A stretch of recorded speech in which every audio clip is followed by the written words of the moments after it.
₹50 में કેટલા मतलब કે બટાકા મળશે? જેમ શું કહે છે કે ₹35 હું દુકાનદાર પાસે લેવા જાઉં તો મને કેટલા ₹2.5 બટાકા એટલે 250 ગ્રામ બટાકા મને આપે છે. તો હું મતલબ અરે 2500 ગ્રામ આપે છે તો હું મતલબ કે કેટલા રૂપિયા મારે ₹9 કે ₹49 કેટલા બટાકા આવશે જોઈએ. જેમ કે ₹63 લઈને જાઉં છું.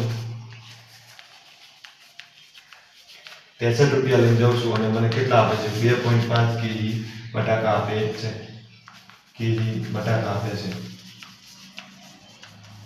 તો મને ₹49 લઈને જાઉં તો કેટલા બટાકા મળશે? ₹49 કેટલા કેજી બટાકા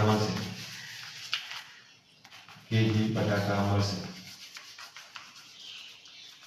તો આમાં કેવું હોય છે જો કે આપણે રૂપિયાના ફોર્મેટમાં રૂપિયાને લખી નાખીએ. અમુક આવા દાખલા હોય છે ને આને પોઈન્ટમાં ફેરવવા જરૂરી છે. બાકી આપણને જવાબ આવે પણ ખરી ના પણ આવે. જેમ કે આને નહીં ફેરવીએ તો પણ ચાલશે. કેજીના નીચે કેજી લખી દઈએ તો ચાલશે. જેમ કે 2.5 કેજી તો આને ગ્રામમાં ફેરવવો જરૂરી છે. આગળ આપણે સાઈડમાં લખી દઈશું તો 2500 ગ્રામ થાય છે. હવે આગળ કામ આવશે. જેમ કે ₹63 ₹49 લઈને જાઉં તો મને કેટલા મળશે?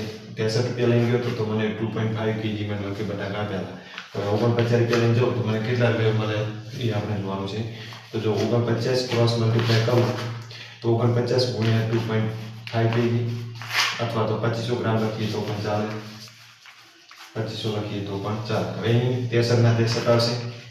તો જો કે 7 9 63 નહીં આવશે. 70 49. આ 7 તો ઉડી છે.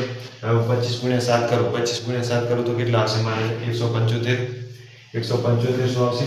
એટલે 175 જે પોઈન્ટ મૂકી ને આને 9 વડે ભાગીએ 9 પોતે એટલે આને 9 વડે મિત્રો લગભગ બધી કોને અચ્છા હવે 35 હતા નહીં સોરી મારી આઈકન 35 છે. મૂકું એમ કેમ થાય છે? આ 35 છે. રકમ જ આપણે મોટા આવશે. તો 7 5 35 આવી ગયો. હવે આ 5 છે જે આ 7 આવી ગયો 7 ઉડી ગયું છે. હવે 5 વધ્યા છે. તો 5 હું અહીંયા ઉડાડવા જાઉં તો 2500 ગ્રામ રાખીએ તો 5 એમ રાખીએ તો પણ ચાલે.